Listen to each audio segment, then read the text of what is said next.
Welcome to Words in History, Historical Sources in Words and Pictures, Part 1. Essentially a visual vocabulary. Now, having said that, the definition of each word will be contained in Part 1 and Part 2. I would like you to write down those definitions onto your Words in History paper as we move along. Now, in order to do that, when I'm done talking about a word, I will say the word pause, which is your cue to stop the video, copy down the definition, and then we can all move along.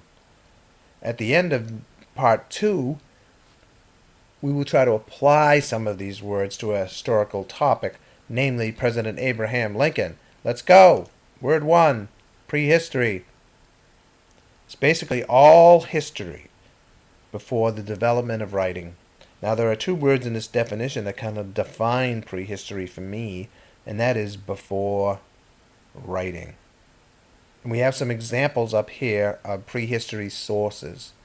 Very famous cave in France called the Lascaux Cave that contains hundreds of paintings done by early human ancestors about 15,000 years ago. Very sharp stone arrowhead tips. Pottery. And some fossilized skulls, some of them being skulls of some of our early human ancestors. Recognize anyone? Prehistory, pause. Non-written source. There are three kinds: fossils, artifacts, and oral traditions. And here are some examples. Skull and bone are fossils. The artifact is this ancient Greek helmet, and this picture depicts oral traditions. Stories passed on from one generation, the man, to another generation, the boys. Non-written sources, three kinds. Pause. Okay, one kind of non-written source is an artifact. Any human-made or modified object. And made or modified, an object to a certain extent, really define the word artifact. And here are three kinds of artifacts. This is a stone sculpture of an ancient Egyptian pharaoh or king whose name is Akhenaten, and we will be visiting with Akhenaten later in the year. We'll also be visiting Hammurabi, who's right here, the king of Babylon, who created an empire in ancient Mesopotamia. And this is his stele containing his law code, the famous Hammurabi's law code. And a stele does not refer to what it's made out of, because this is made out of stone. A stele is a commemorative stone. And here we have a third artifact. It is a regular stone, but it's been chipped and flaked along the edges to make it very, very sharp. And it was used as a cutting tool by our early ancient ancestors. And this is known as a hand axe. Artifact. Pause. Fossils, the remains or imprint of a plant or animal. There are four words that kind of define fossils for me, and that is remains, imprint, plant, animal. Now, this phrase is also key when we think of fossils. Bone turned to stone.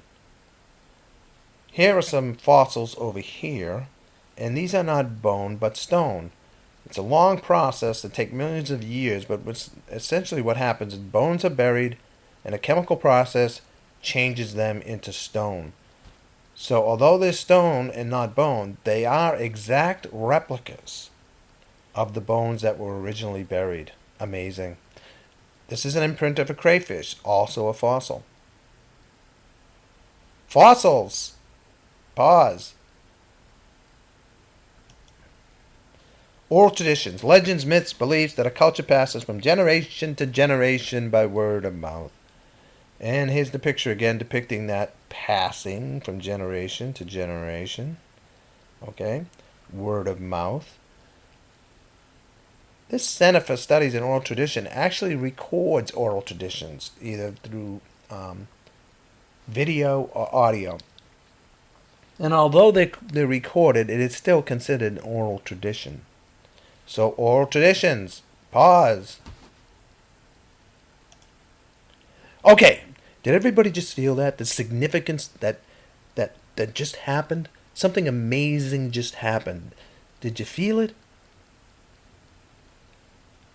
The amazing thing is now we have written sources. And with written sources, history and what we know of it changes.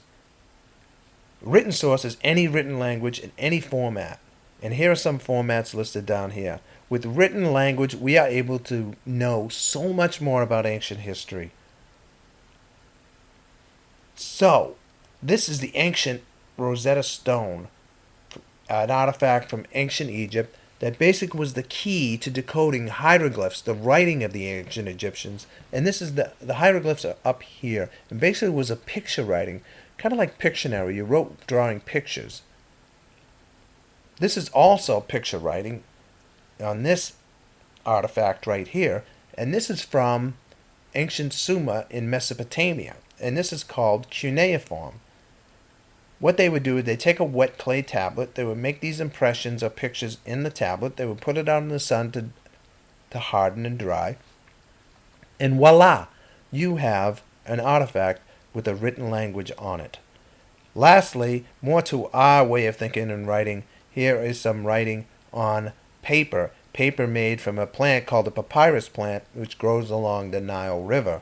Now, the interesting thing about writing is, or written languages, it can come on paper, it can come on a dried clay tablet, or it can be written into a stone.